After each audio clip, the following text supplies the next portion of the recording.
Guys, this podcast is brought to you by our friends over at Wrestling Collector Shop. The next time you're looking to add the newest wrestling figures to your lineup, you've got to go to WrestlingCollectorShop.com. Started by collectors for collectors around the globe, Wrestling Collector Shop has been serving fans the latest and greatest in wrestling action figures since 2002. Whether you're looking for basics, elites, or ultimates, Wrestling Collector Shop should be your first stop the next time you're looking for wrestling figures. So make sure to go to WrestlingCollectorShop.com and use code SWOGGLE to save yourself 10% on your order. Again, that's 10% off with code SWOGGLE only at WrestlingCollectorShop.com.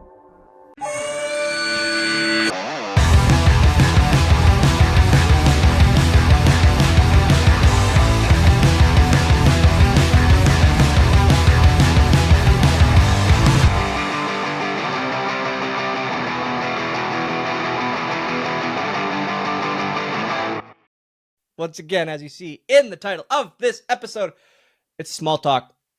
And on this Small Talk, I sit down with the Figure Moses himself. I'm gonna refer to him as Figure Moses. Wrestling figure, toy Moses, Jeremy Padawer. I just dusted my fan. There are dust particles. I just dusted. George, that's enough of this intro. Hi guys. Happy New Year. This is coming out on New Year's Day. So Happy New Year. As always, this podcast is brought to you by our friends over at Wrestling Collector Shop. Use code SWOGGLE. Save yourself 10% over at WrestlingCollectorShop.com. As always, at Going Postl Pod, at Dylan Postl. Those are the social handles for Dylan and the show. YouTube.com/Dylan Postl. DylanPostl.com for all things Swoggle. ProWrestlingTees.com/Swoggle for Dylan's shirts. You can also check out PodXchange.shop. That's PodXchange.shop for all of the merchandise for all things PodXchange. That is Game Marks Podcast, Going Postl, PodXchange itself. Check out SwoggleAuction.com. Get yourself a free $10 credit over at Whatnot. Dylan, when is that next Whatnot stream? Ready. I'm ready for you. It is January 8th. Guys, next Wednesday night. You're listening to this on January 1st, which means 7 days from now. January 8th. Whatnot. SwoggleAuction.com. We are starting the new year off with a bang. There's an extremely random and rare Bret Hart figure coming. We got some fun items. We have some really, really fun items that we're going to do. SwoggleAuction.com. Get yourself some free cash to spend on that stream. And of course, if you want to check out all the exclusive content that we're making over for all things PodXchange, you can go and check out patreon.com/PodXchange. That's PodXchange. We're going to be doing some round table Hot Ones trivia. The next one that's coming up, Dylan has offered to host and put together the presentation. He is going to putting it together. He is going to be quizzing one Johnny Clash and I on all things Muppets. I'm gonna give you 65%. I'm gonna give Clash 40%. Okay, all right. I still don't think that either one of us are doing that well, but I can't wait for some of the random names that you call the characters. That's going to be my favorite. Oh, God. Guys, I cannot wait for you to hear it. And then we're going to talk about it after. But it gets very, very nostalgic. It gets very heartfelt. This one took me by surprise when I logged off after the interview. It took me by surprise, and I texted a good amount of people. That was one of the most good feeling interviews I've ever done. So before we get to that, what we have to do right now is we have to ad break. Are you a fan of Disney, Pixar, Jurassic Park, The Office, or even WWE? Or maybe you just want a sleek and comfortable pattern shirt? Then you need to check out Roosevelts.com. RSVLTS.com today. Roosevelt's makes the most eye-catching and comfortable shirts going today. Whether it's button-ups or polos or hoodies or even hats and everything in between, Roosevelt's truly has something for everyone. Made for those with the love of sports, pop culture, and so much more. And above all else, having a kick-ass time. This clothing is for the bold and fun, for those who dare mighty things. Roosevelts.com. Check them out. Guys, he is not only a toy executive, he's a Toy Fair Hall of Famer, a GD Nickelodeon producer, and a fellow huge fan of the bright lights that the slot machines bring on cruise ships. Jeremy Padawer, my pal. Hi, guy.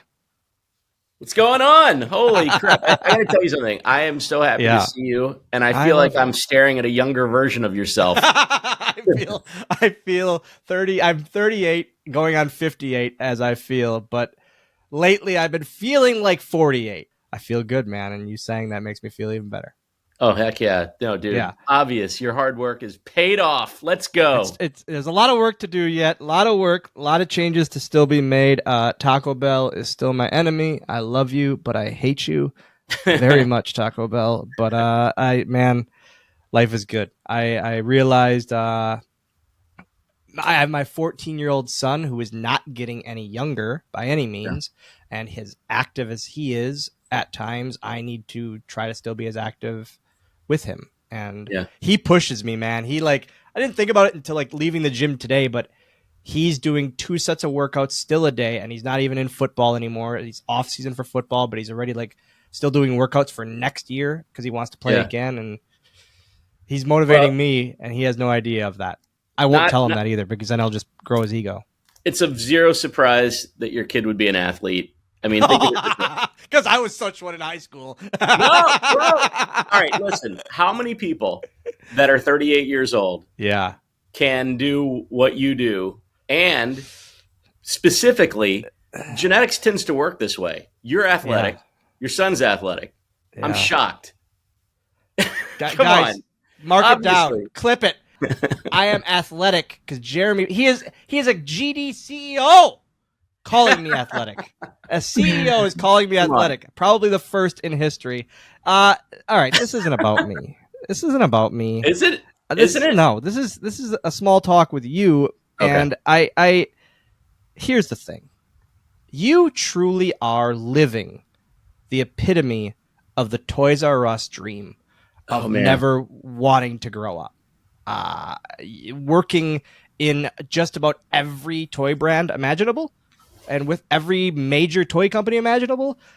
Was this always the dream? I have to ask. I have to get to the throwback stuff first. And how does this become a thing for you? I mean, you know what? Here's the truth. The truth is I've been a collector since I was 4 years old, 3. Yeah. My brother's 13 years older than me. Same parents. They were just teenagers when they had him, and they were in their early 30s when they had me. So we had a different upbringing, different experience, same parents, but we had a shared love for collectibles. And so when I was 3 years old, I would go to flea markets with him, and I learned about coins, and I learned about stamps, and I learned about all of the things that had secondary market value. And I was incredibly engaged at that age. Very engaged with the fact that these treasure hunt items had value. Had value more than just being toys. More than just being whatever the objects that they were. Yeah. So whether it was an autograph, whether it was a bottle cap, it didn't necessarily matter. It was a physical object that represented something that was scarce that other people wanted. And that's what got me, man. That's what got me. So it wasn't, do you feel you always viewed toys as more than that, obviously? All the toys that you love to play with. Did you view them as fun, but also this is worth something or will be worth something someday? Yeah, I always had that in the back of my mind. Mm-hmm. But I have to put it in context. So I'm 51. So if I go back 40 years, it's 1984. And if you could imagine, 1984 was a time where new toy properties were coming out like crazy. It really was the golden age of the development of new toy franchises. Now, I want to separate toys from toy franchises. Toy franchises are things like Transformers or G.I. Joe or Care Bears or Cabbage Patch Kids, things that became real brands afterwards. Whereas toys would be like a ball that bounces that you can chase around. The ball with the paddle. Yeah. Correct. Whatever it may be. By the way, I'll bet you some of the earliest versions of that paddle ball thing are very valuable. If you find the right brand and find the right condition. Yeah. I seriously would leave this interview right now, go on eBay and look up the most expensive paddle ball set that's sold in the last 6 months. I'm so curious. That's going to be Jeremy's tweet on New Year's. Yes. Guys, just bought the rarest paddle ball imaginable of all time. It's the golden snitch, the very first one prototype paddle one of ball. one played with by me. Like that adds like the 1 ball, cent in the value. ball is just melting at this point. Well, it's probably made of lead. First of all, it's made of lead. True, yeah. And secondly, if you lick it, you turn into a toad. I don't know. But no, so listen, I grew up liking stuff. Like it was the tangible objects. It definitely as a kid, it dawned on me and it was very clear to me that these things, even toys, could have secondary market value. Although in the early 80s, there wasn't a lot of indicators that there were very valuable toys. There were certainly indicators that there were valuable cards. Like I can tell you at the time, a 1952 Topps Mickey Mantle PSA, well, there was no PSA, but high level, mint level card would have cost thousands of dollars. Even in those days. So there, yes, absolutely. Like like the Honus Wagner, but you're talking about things that cost hundreds or thousands of dollars that today cost millions of dollars. Okay. And that's the difference. And frankly speaking, there was just ruby red slippers. I don't know if you saw that. Yeah. Wizard of Oz, dude, $32.5 million. I see, but that to me makes sense. So yeah, we were talking about sports stuff just earlier, and I've never been a sports guy. I've loved one thing, and that's pro wrestling my whole life. I can't stand sports. Hawkins and I go back and forth, and he just goes. I piss him off because he, along with Joe Shoes and my other buddies, I just give him shit for loving sports as much as I do because I've never loved sports. I've never gotten into it. I'll watch the Packers. I'll watch the Brewers. That's about it. And so those ruby red slippers make sense to me. Yeah. I don't understand. You brought up the baseball cards. I don't get that. I think it's because I've just never been a sports guy, and it's mind blowing the market that the boom has happened again in the recent years of baseball and sports cards, and I it's mind blowing to me. But do you understand? All right, let me ask you this. Yeah, I'm going to take you down the path. Okay. Are you ready? You understand secondary market when it comes to toys and specifically wrestling figures. Yes. Like you can intellectually yeah, of course. Okay. And can you then extend that to wrestling trading cards? Like scarce. That's hard for me. I don't get that either. I don't. I think it's because I then think about. I almost reflect it as baseball and other sports cards, but a smaller market. Like wrestling fans, the wrestling market is here. Then you have the football and the baseball market, to me, which is so much bigger in the collecting and the fanatics. They're the fan base, and so I don't get the wrestling card market. I love it personally. Whatnot.com. Follow me on there. I love the market for the signed cards, but I don't understand it. I really don't. Well, by the way, I would say pitch Whatnot as many times as you can because I'm an original A-round investor in Whatnot. I can say Whatnot. I love you so much. I've always loved you.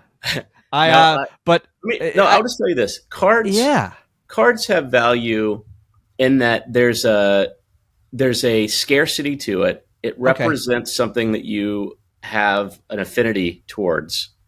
and they can't recreate this. They can't recreate it again.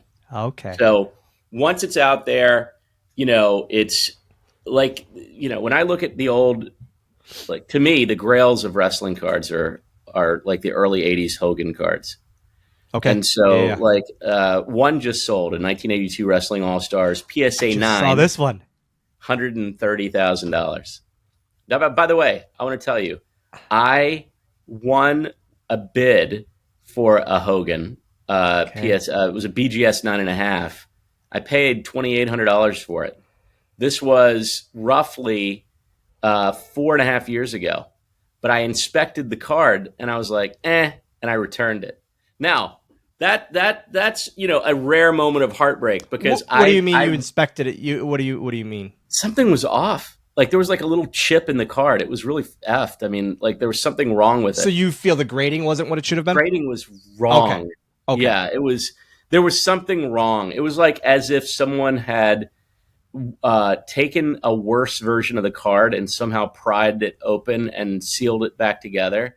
Now, I've never seen that before. Okay. I've collected for a long time. Yeah. But yeah, that got me. I mean, I love this. I love all things collecting, man. I really do, because I collect it. I'm a collector. I was a kid. If you Landon is a collector, I let him collect to an extent. It's because I also think, man, I have toys from when I was a kid. Right. Ninja Turtles, Power Rangers, American Gladiators, all these different lines that I was just into different things. They're still at my dad's house to this day, that now my son goes there and goes, what are these? And it's another moment for me to connect with him. I love all collecting talk. I love everything about it. So I love it. But for the main hardcore fans of this show and of this podcast and of this universe, we got to get to the heart of the matter.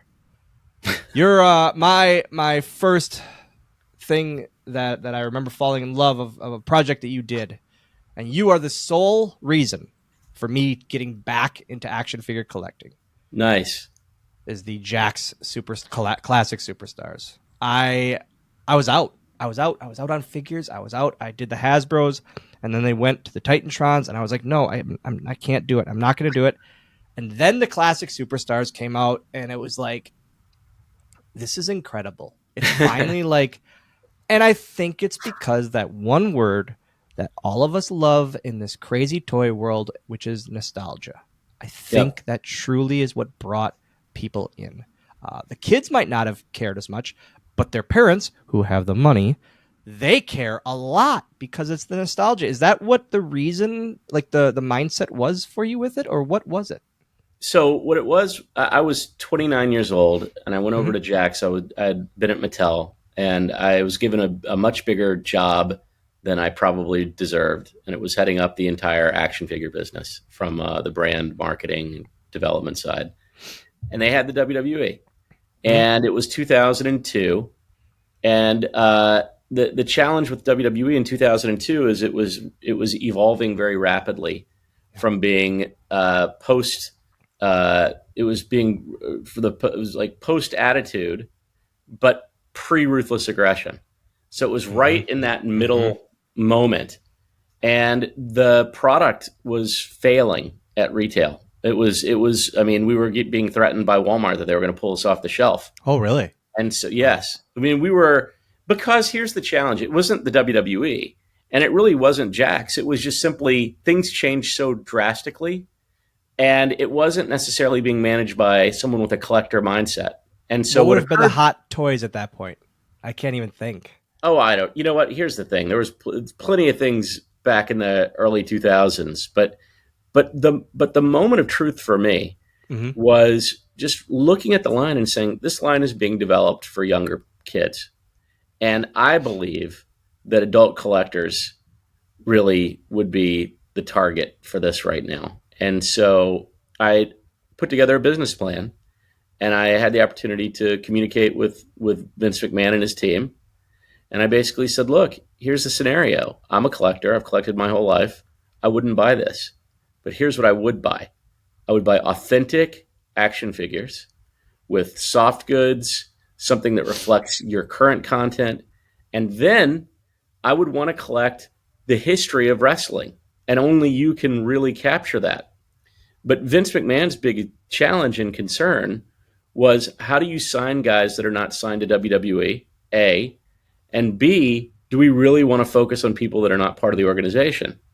But I had the opportunity to say, like, look, we have two choices. Either we're going to be off the shelf, or if we change our focus, maybe this can help. And so the one rule that I had was, any deal that I signed with an independent former pro wrestler or WWE wrestler, is that deal had to say, if they ever joined a WWE Legends program, that my deal would immediately go away. They would get fully paid out under my deal, so that the talent, the superstar, the talent would get paid twice, and then would enter the WWE deal. But then we would get it because we were the licensee. So that was the big idea. The big idea was, like, let's do something pro talent oriented. And guess what? Within 6 years, between 2003 and 2009, we went from almost off the shelf to the number one action figure property, period. So thinking about that, I'm going to pause there and now go to this day and age. So I never thought about what you just said, and I don't know if you have. That is the early stages, or what would be the planting the seed of the now WWE nostalgia acts and nostalgia deals. Yes. I never thought of that's definitely. incredible. That's incredible. No, there's no doubt that that's the case, because the conversation essentially was that before it was even a thought. Oh, no, there's no doubt. Like, I can tell you without a doubt that, but I'm not saying that it was an act of genius. To me, it was obvious because I was a collector. And see, the thing is, back in the day, like if you go back 23, 24 years ago, there weren't a lot of collectors in the toy business, and there weren't a lot of collectors managing consumer products programs on behalf of licensors like WWE. They were business people, but they didn't have stuff. In fact, they considered it a little passé. It was definitely like alt culture. Remember, there was a movie, 40-Year-Old Virgin, that made fun of people like that. It was laughable. But what they didn't realize was 20 years later, the number one consumer segment in toys was going to be adults. And so the sea change was occurring, and it just so happened to be I was in the right place, and I was bold enough, I was outspoken enough to say in my 20s, hey, guess what? If we don't change something, it will fail. But I didn't have much to lose. I was a kid. So did you know, can you say at the time, looking back, did you know it was going to be as big as it turned out to be, or was it a chance you were just willing to take? I was super idealistic. Like I was, so I was super ideal. I like today I'm much more pragmatic because I've fought a lot of battles and wars, and luckily been on the positive end. But yeah, at the time, I mean, I was like, you know what? You think about the right thing, you do the right thing, and it works. That was my mindset. I was like, I know this will work because I collected baseball cards of people that I never even saw play baseball, but I knew that they were amazing when I was a kid. And as an adult, most of the stuff I collected, I never even had a personal experience with those people. Like, I don't know who these people are on stamps, but I just know that it's rare and scarce and interesting, and they played a big role in the world. And so that's the concept of a nostalgia program. You've probably been asked this more than anything. Who are you most proud of that was like, I got him. Not only for the fact of like, this guy deserves the recognition and he's not getting it currently at that time, but like, man, I found, I got him. Well, I'll break that up into two. Okay. So one is that very first wave of classic superstars. I knew that we were going to have to do something that really like, surprised people and impressed people. And I wanted to test WWE to see how serious they actually were and how deep they'd let me go. So signing Ultimate Warrior to Wave 1 was absolutely critical because I figured if I started with that I could get anything I wanted. You know, they were in a legal battle with Warrior Mm-hmm. at the time, and Warrior didn't he had he didn't mince words. Let's put it that way. He was a very interesting, outspoken individual who was really smart, by the way, and he managed his own business affairs uh, sat in a very savvy manner for not having any representation or agency. Like, so look, and also look. Sometimes if someone is smart, you can kind of, and if you've got the patience to listen, Yeah. it is interesting to just kind of sit back. I just knew that every time I talked to him, I'd have to give it a 30-minute kind of like concept and be like, okay, he was smart, he was interesting, and he was in a huge legal battle with WWE. And so that was fascinating. And Vince said yes. And Immediately, or did it take some it, like, hey, this would be huge? I think his perspective at the time, which I think was his perspective throughout his career, was that if it's good for his business, Yeah. then he was going to set the personal concept of it aside. And I think he probably liked the fact that, this was coming from someone that was a kid versus some adult that looked like they were trying to prove something or needed something. Like, Yeah. again, when you're in your 20s and you seem so idealistic and excited and passionate, people cut you more breaks. They just do. I mean, at some point you got to convert that enthusiasm into like real hardcore experience. But I was still in that mode, and I'm smart enough too that I can communicate. And so I just think that entire team. I mean, I could name them off, but Flo and Michael and God, there was more. But anyways, the point of the matter is they were really cool. They let me get away with a lot. And frankly speaking, once they approved Warrior and Warrior was down, that opened up the floodgates. And probably to me, the most interesting and fun one that I signed was, I grew up in Memphis, Tennessee, in the era of Andy Kaufman and Jerry Lawler. Yeah. And so, by the way, nobody at the time, including myself, ever thought that was not real. So, like, I thought wrestling was scripted, but Jerry Lawler and Andy Kaufman legitimately hated each other. I think that was not trying to age you by any means. No, I'm old. I think that was so like before me. It's like looking back at it and watching the footage, it's like people thought this was legit. Yeah. Wasn't it like so wrestling at that time was still so tongue in cheek at that? But then thinking back, like, man, it being able to pull that off and like you said, people believing this is legit is awesome. It's so awesome for that time. Well, I'll tell you this. Parents used to treat wrestling the way they treat Santa Claus and the Easter Bunny. Yeah. There was no reason to blow it. Their kid was seeing a superhero in real life, and generally speaking, at the time, the good guy would win. So why not allow this moral play to happen, and for your kid to go, I have seen with my very own eyes, the good guy. So awesome. You know what I mean? And so, That's like, so awesome. Yeah, I never time, yeah. Why not? Why spoil the fun of it? Why spoil it? Why? Now that you say that, my grandpa, who got me into wrestling, he did the same. Whoa! You know what? I love about getting an outside kind of every one of these talks I do.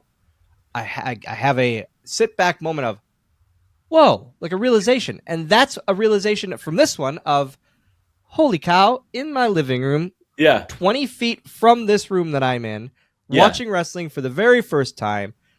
That was why I got into it, because my grandpa was into it with me. He knew the song and dance, but he didn't want to spoil it. Yeah, just like why?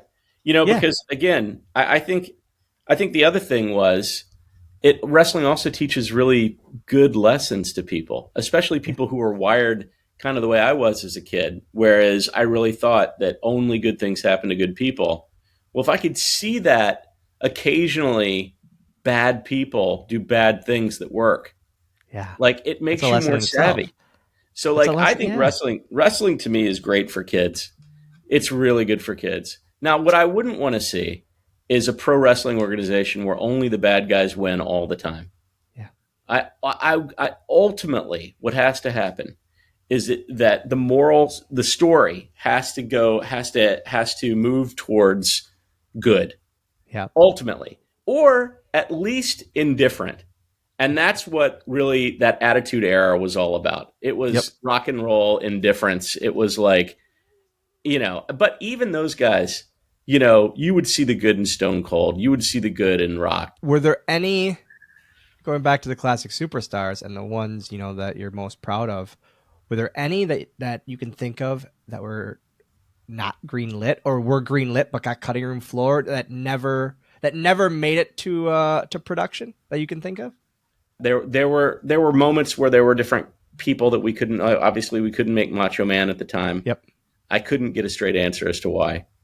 I've heard all kinds of rumors that I wouldn't speculate because it's not worth it. But yeah, there were certain guys that I would have liked to have done. Is Macho the one? Is he the one that kind of always got away that you wanted to do that never happened? Is he the biggest one? Would you say? Yeah, I think so. Yeah. So I can tell you that Macho Man was at the very top of the list. Road Warriors were at the top of the list. Ric Flair was at the top of the list. Yeah. Hogan was at the top of the list. That's incredible. Yeah, it was cool. Wow. So now, years later, you're still involved in the wrestling world with AEW line. It's like it literally you can't get rid of us. You can't get rid of our world. You know what? I actually am coming up on 25 years. Getting close to 25 years of creating wrestling memorabilia. That's and incredible, action man. figures.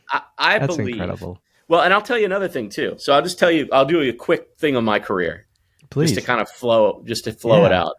So back in the old days, in the late 90s, 96, 97, I had a series of websites where you could buy and sell collectibles online. And I gamed Yahoo. Yahoo was just a search engine that if you named your website with 2 A's, you'd show up first in search. So I named everything Absolute Beanie Babies, Absolute this, Absolute Furby. And so I was getting eyeballs everywhere all the time. And that got me into Mattel. After I graduated, I was at Vanderbilt. I graduated. I had a very interesting business. I was earning more money than my professors. Went to Mattel, worked there for 3 years, went to Jakks Pacific, was there for 10. Really ran up a great career there. And then started a company with a couple buddies, really good friends. And we focused on honestly, we started the company at the time. It was Wicked Cool Toys. We started it around great brands, but crappy categories. So we would get Teenage Mutant Ninja Turtles for like wall walkers and balls with characters inside. Stuff that other people didn't want. But we would give retail really good margin. And so we got our vendor numbers. And then we slowly but surely started acquiring meaningful licenses. And by 2016, became the global partner of Pokemon. Pokemon invested in our business. Yeah. Then we really blew up. We became, a top 25 toy company. We got acquired by private equity. I remained on, but no longer in the CEO capacity, now in the CBO capacity. So chief whatever officer at Jazzwares. And then we bought Squishmallows. So I stayed on as an equity partner. We bought Squishmallows in 2020, early 2020, and that blew up. So then we had Pokemon, Squishmallows, Hello Kitty, Fortnite, Roblox. The biggest game in the world in Fortnite. All of a sudden we're a top 5 and then a top 4 toy manufacturer. The only ones bigger than us, Lego, Hasbro, Mattel, and we sold to Berkshire Hathaway. So Warren Buffett is our boss. And so along those times, so in 2017, the year after Pokemon, I get a phone call from a source that remains private. And he said, "Hey, I want you to know something. There is an upstart billionaire that wants to start a wrestling organization." And I was like, interesting, because, okay, I know what it takes to have a successful wrestling organization. You have to have three things, okay? One, a billionaire. Yep. Two, great television distribution. Mm-hmm. And three, remarkable talent. Okay? And infused in the remarkable talent is remarkable storyline. But if you can hit that little triangle, you're going to be successful in wrestling. Yep. Okay? And, look, all of the organizations over the years, they always have two of the three, and then they have three of the three sometimes, and sometimes the storyline can be better or worse or whatever the hell. But I'm telling you, I was so impressed with the fact that right out of the gate, I could see that these guys, Jericho and, incredible talent coming in. And so I was like, okay, let's give this a whirl. And so that's how we got involved. And they've been great. They've been great. They've been a great partner. And I know that they have a lot of desire to grow their business, and it certainly seems like they've got the roadmap. It's that projection of just your traveling through the toy world that you've done is incredibly impressive. Like it's mind blowing how much you have been involved in. It's so fascinating to me. It's literally fascinating to me. I'm blown away, legitimately blown away. And me then, too, man. Let me just say this to you. Let me say this to you. I grew up in Columbus, Mississippi, Memphis, Tennessee, Atlanta, Georgia, Western Virginia, Greensboro, North Carolina, Austin, Texas. I lived all over the South. There's no reason in the world why I didn't have connections. I didn't have money. Yeah. But I had tenacity. I had a real childlike passion that other people found really interesting. And adults took me seriously because they could see that I was so truthful about what I liked, even though it was kind of nerdy and weird. It was real, and authenticity is important.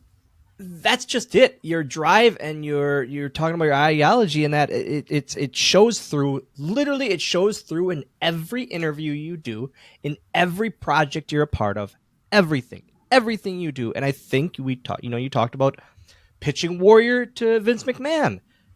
Your belief in that, and belief in that it's going to be huge, and it's gonna be like just how big it would be. That's your drive, and that's how you've always projected everything you've done, and that's why you're incredibly successful. And that's exactly why. It's not the brands, and it's not that. It's because of your drive, and I mean that. I think that for me, drive and passion kind of went hand in hand. Yeah, and I can think of other things that I would have been passionate about, like I think I'd have been a decent real estate agent. I'd have been decent in sales. I'd have been decent in, anything that involves connecting people with product. Yep. Or a service. I think I would have done well, but I don't think I would have really done anything better than this. So I know that I fell into the category because look, I'm in my 50s, and if you can see behind me, I'm surrounded by stuff. I just love stuff.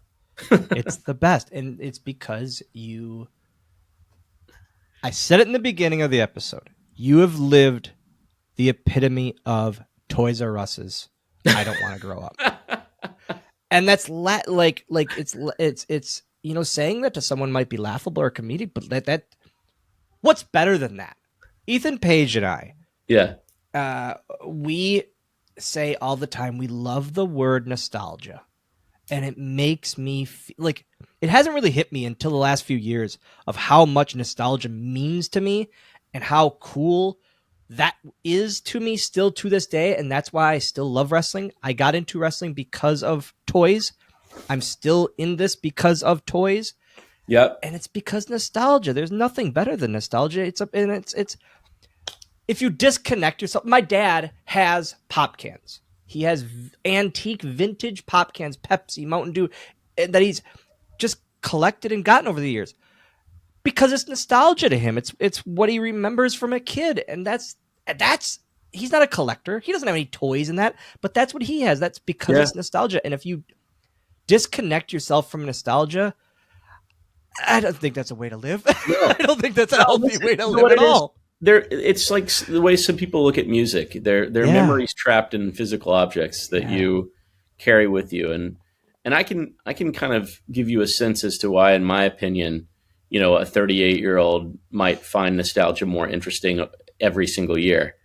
It's because we are our potential and we are our lived experiences.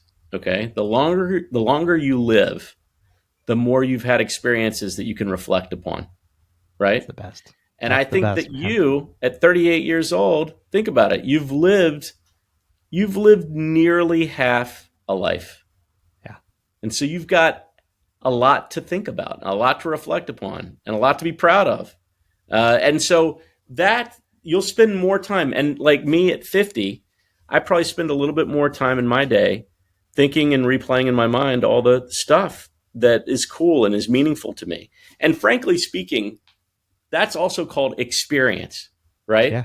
And so whether it's nostalgia or whether it's experience, it just so happens to be like collectors use physical objects differently. People who love music use music in that way. People that love movies and content, maybe they use content and movies in that way. Ideally, we also look at each other in that way, and we can look at each other and like I can look at you and I can immediately kind of like do a little bit of I think of all the funny, interesting, fun, exciting things that I saw you do, and that I know that you're going to do in the future too. I can kind of project forward, but that comes with time. That's age. It's the best. Every episode I do of these where I sit down and talk to one of my friends, I always like to bring up a pinch me moment. What is, and not one of mine, but I always like to ask one of my guest at that time, all of your time working. It doesn't have to just be wrestling. It can be anything. What is one or a couple standout pinch me moments for you? I'll give you one. And it kind of fits the theme of the day because we're focusing a little bit more on wrestling. But when I joined Jakks in late 2002, the CEO of Jakks was a man named Jack Friedman. And I sat in his office and I said, I would like, if you don't mind, to meet with you every few weeks because I would love... I don't want to give you a homework assignment. I don't want you. He's like, don't worry. No one's going to give me a homework assignment. Like, no worries. But like that New York direct feedback. But I was like, I just need to. I want to learn something. I was like, and I know that this man was in his 60s, and I know he had seen some things. Anyways, so I asked him about the earliest stage of his career, and it found out in that moment, didn't know this, that Jack Friedman was the J in LJN. And LJN toys. Come on. Yeah. No. And really? LJN was the original wrestling product, the big rubber guys. Yeah. Now, big rubber guys, by the way, to me is the new that to me is the legit now LJN. But no, back in the day, that was it. And so Jack, when he started LJN, kind of brought those relationships with him when he started Jakks in the mid 90s. I just happened to come in a few years later. But the bottom line is that to me was like my brain was like, I was like, oh my God, because not as a kid, but as like a 11-year-old, 12-year-old who had used my G.I. Joes as wrestlers and named them. Like I could now have these wrestling figures and a ring. Dude, I freaking loved it. So the fact that I was sitting right there with that guy, it blew my mind. And the other thing that blows my mind now is that other people see me in the same light. And I've had a very similar type career to Jack Friedman in the way he started companies and the way he had success. And so I got to tell you, when a 20-something-year-old person comes to me and says, hey, I'd like to sit down and kind of rack your brain for a minute. Like, I may not have time to do that 10 times a day, but I certainly have time to do that a couple times a week. You said how you are viewed in the toy world as Jack.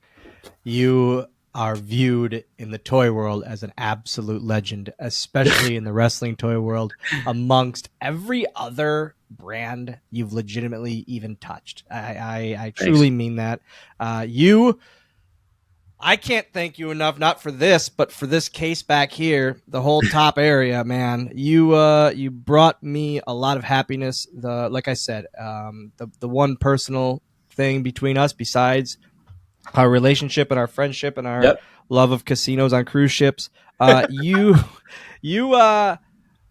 one thing that started me into being a fan of pro wrestling was my brother's action figures, and nice. He passed them down to me, aka I stole them from him, and like any younger brother does, and then he grew out of them and just said, "You take them." I didn't know what they were. I didn't know what pro wrestling was. I didn't know about his Hasbro Series 1 Andre or Hogan or Macho or Warrior or Jake.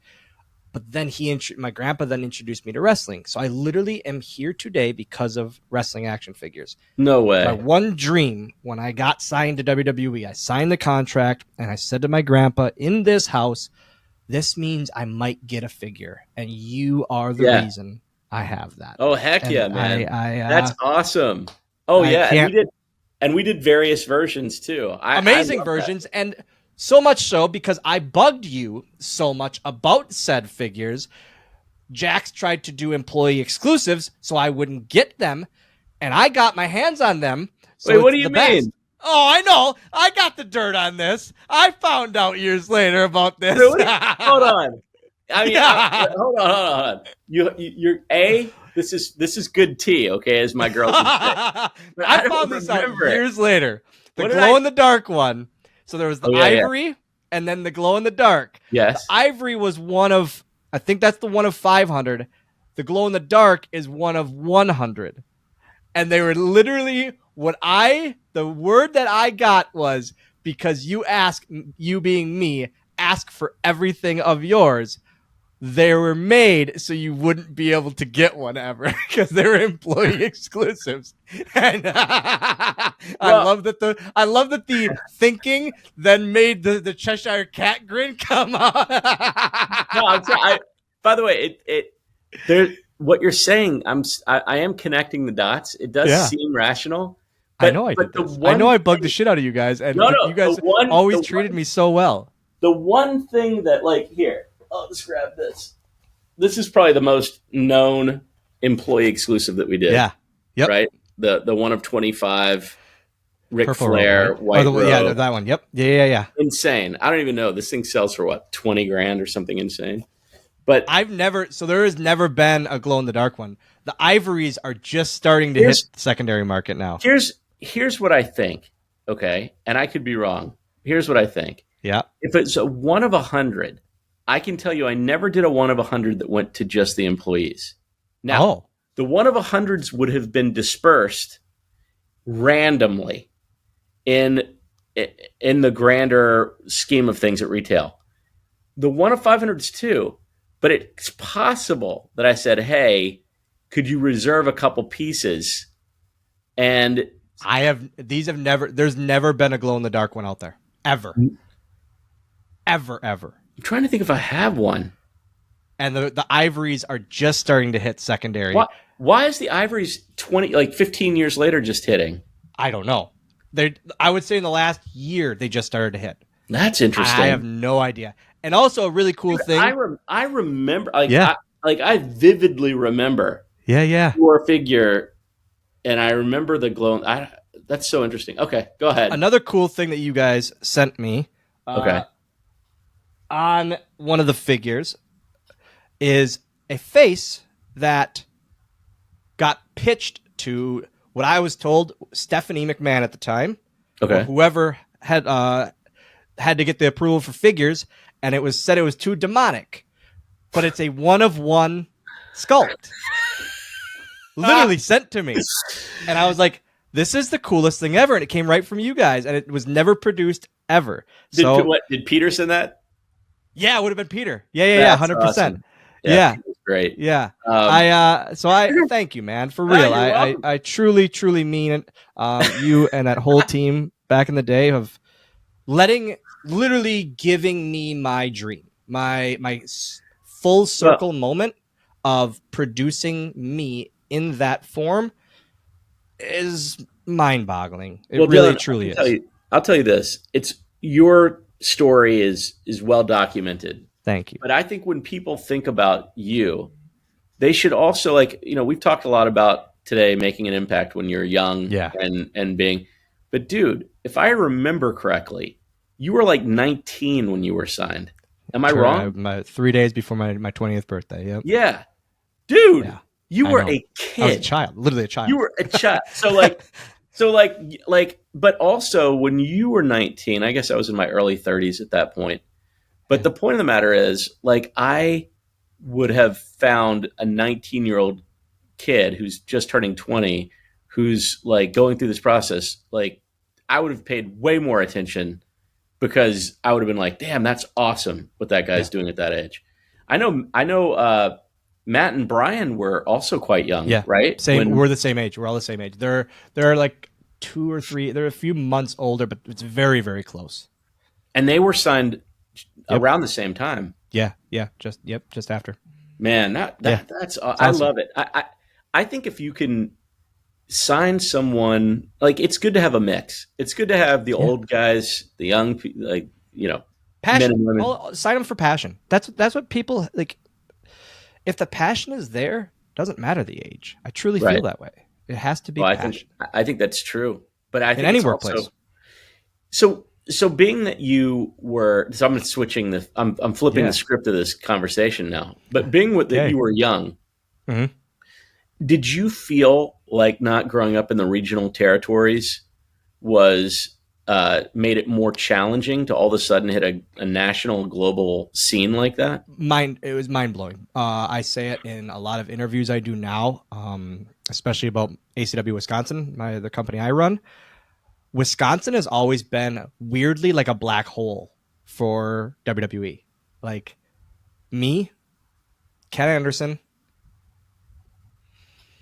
that's Braun and Otis, maybe. Wow, interesting. But that's it. Those are the only Wisconsin guys ever. Because people in Wisconsin are legitimately very friendly people. Yeah, I think that's why, because we're not dickheads, so we're not going to get signed. Yeah, sure. But it's we're too nice to get signed. I mean, I'm not saying I'm saying that you're authentically, legitimately nice. Yeah, and, and and then to not listen. I left my state to wrestle.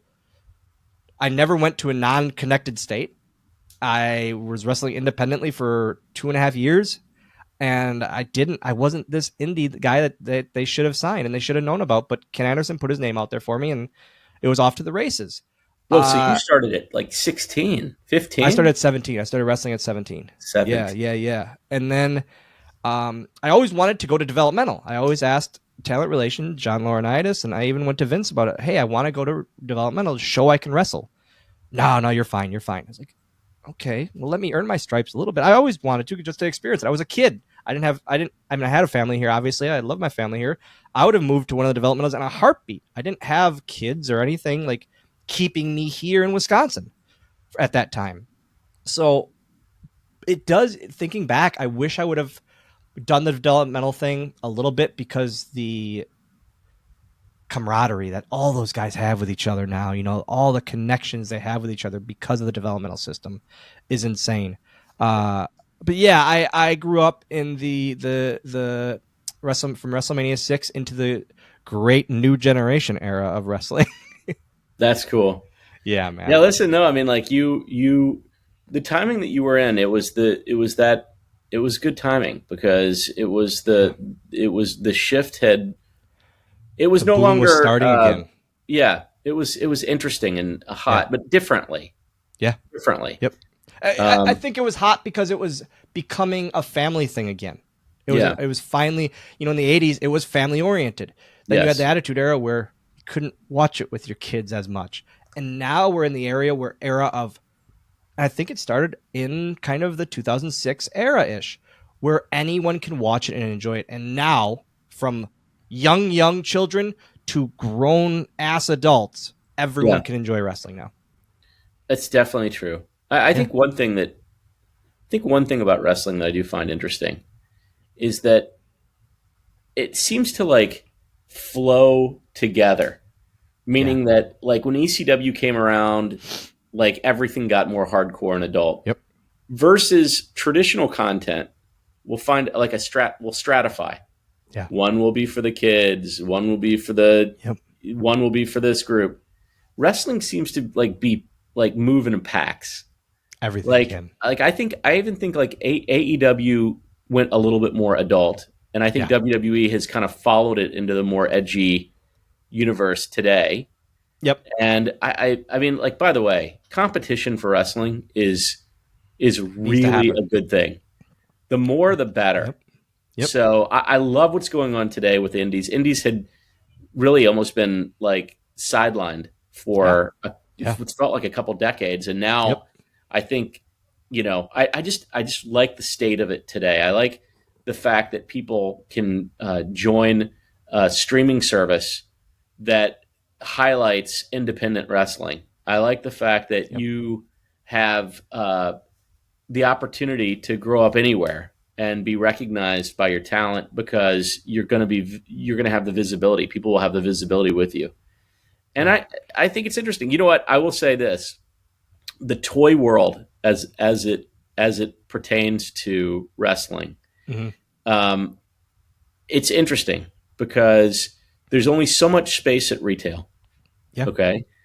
But I see a lot of independently developed toy making today, and it's supported by the fact that there's a real serious fan base that's willing to buy direct to consumer. But the leap from direct to consumer to mass retail and all of that is so intense that there's only a few organizations that can actually, you know, with WWE being the most apparent, AEW being up there, actually have retail product. Yeah. So I think it's fascinating. The whole thing is fascinating. I love what I'm seeing out there. I like the fact I love what I see from Matt, Brian, and Mark, and all those guys. Collect Major, man. We wouldn't have reconnected if it wasn't for Collect Major, and those guys are just absolutely killing it. Knick heading it all, literally making things happen more than anyone. It's he's a hero. I think he needs to start wearing like a military outfit. Because he's always on the front lines of everything? Yeah. Yeah, exactly. Like, I think he's the one in the trenches. The other two aren't. The other two they're in the office.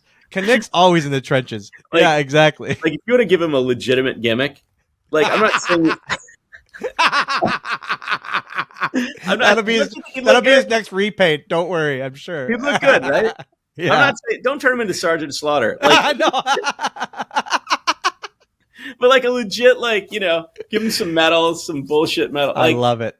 But yeah, I mean, like, and make each medal be another thing that got effed up somewhere along the line in manufacturing. Like that one right there is for the time that the heads came with no faces. This was because Matt wasn't tan enough. Man, thank you so much. Legitimately, I can't thank you enough for an awesome sit down. No, my pleasure. It's always good to see you, Dylan. Guys, let's talk about Mad Cat Beard Care. They make my beard feel soft, silky smooth, and they can do the same for yours. A one-man show since 2019, Mad Cat uses a portion of their sales to care for local stray cats. That money covers their medical bills and finds them safe spaces and forever homes. Their products are made to order with vitamins and all-natural oils that promote strong, healthy hair and moisturize your skin as well.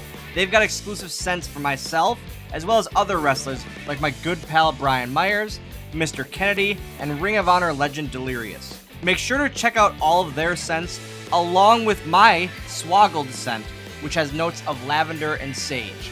I absolutely love this scent. And guys, we've got an exclusive offer for listeners of Going Postl. Use promo code SWOGGLED to save yourself 15% on your orders only at madcatbeardcare.com. That is Swoggled with a D on the end, to save yourself 15% on your orders at madcatbeardcare.com. Guys, that's 15% with promo code SWOGGLED, and remember, the Mad Cat makes a happy beard. Thank you. Thanks for listening. That was fun. Like I said in the intro, I logged off and it was just a good feeling. It was just a really, really good, heartfelt feeling, and I was expecting some cool stories and all of that, but like the Warrior talk, and that's something I kind of knew, but I was taken aback by it, and maybe it's because my connection with the Ultimate Warrior, and hearing it from Jeremy himself. I don't know, but yeah, just Ethan Page and I, and George, you and I talked about it before we hit the record button.